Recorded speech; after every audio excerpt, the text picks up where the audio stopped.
Assalamualaikum warahmatullahi wabarakatuh. Perkenalkan, nama saya Keke Inang Azizah dengan NIM 2543158. Saya dari Prodi Manajemen Bisnis Syariah kelas E. Sebelumnya, yang terhormat Bapak Nur Anwar ME selaku pengampu mata kuliah pengantar manajemen.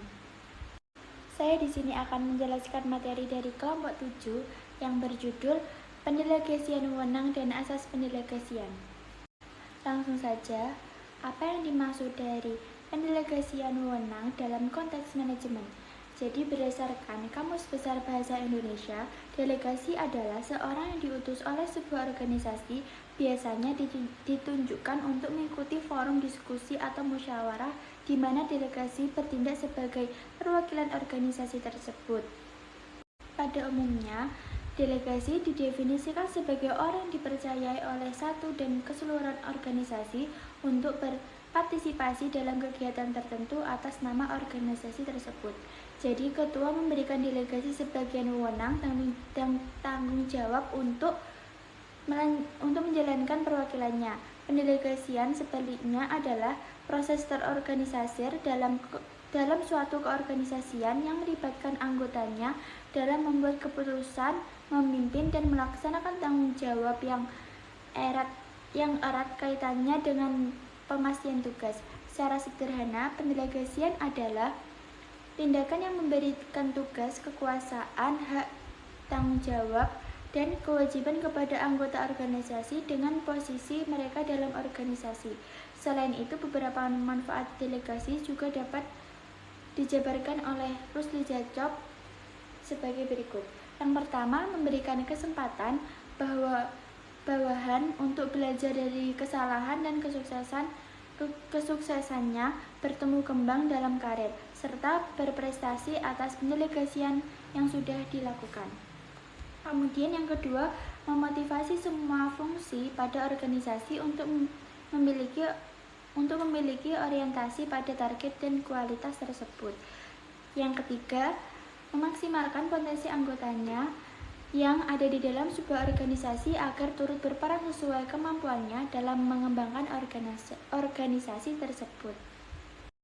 Lanjut, yang kedua, yaitu unsur-unsur pendelegasian wewenang, yaitu tugas, wewenang, dan tanggung jawab yang diterapkan dalam suatu organisasi. Jadi, pendelegasian wewenang merupakan salah satu fungsi penting dalam manajemen yang berkaitan dengan pelimpahan tugas, wewenang, dan tanggung jawab dari seseorang atas kepada bawahannya sendiri. Dalam praktiknya, unsur-unsur tersebut tidak dapat dipisahkan satu sama lain karena saling melengkapi agar organisasi tersebut itu dapat berjalan dengan efektif dan efisien. Unsur-unsur pendelegasian wewenang yang pertama, yaitu unsur tugas diterapkan dengan cara pembagian pekerjaan yang jelas dan terukur. Kemudian yang kedua, unsur wewenang merupakan hak yang diberikan kepada bawahan untuk mengambil keputusan sesuai dengan ruang lingkup tugas yang telah didelegasikannya. Kemudian yang ketiga, unsur tanggung jawab menjadi konsekuensi yang melekat pada setiap penerimaan tugas dan wewenang. Dari ketiga unsur tersebut harus berjalan dengan seimbang karena tugas tanpa wewenang akan menghambat pelaksanaan pekerjaan. Wewenang tanpa tanggung jawab akan menimbulkan penyalahgunaan, sedangkan tanggung jawab tanpa kejelasan tugas akan membuat karyawan menjadi kebingungan. Oleh karena itu, pendelegasian wewenang yang efektif tidak hanya meningkatkan kinerja individu, tetapi juga memperkuat koordinasi, mempercepat pengambilan keputusan, dan pada akhirnya meningkatkan efektivitas organisasi tersebut.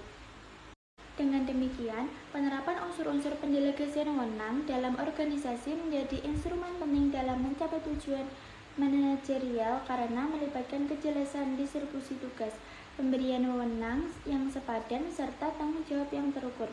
Organisasi yang berhasil menerapkan ketiga unsur tersebut akan memiliki sistem kerja yang lebih produktif, akuntabel, dan adaptif terhadap perubahan lingkungan tersebut.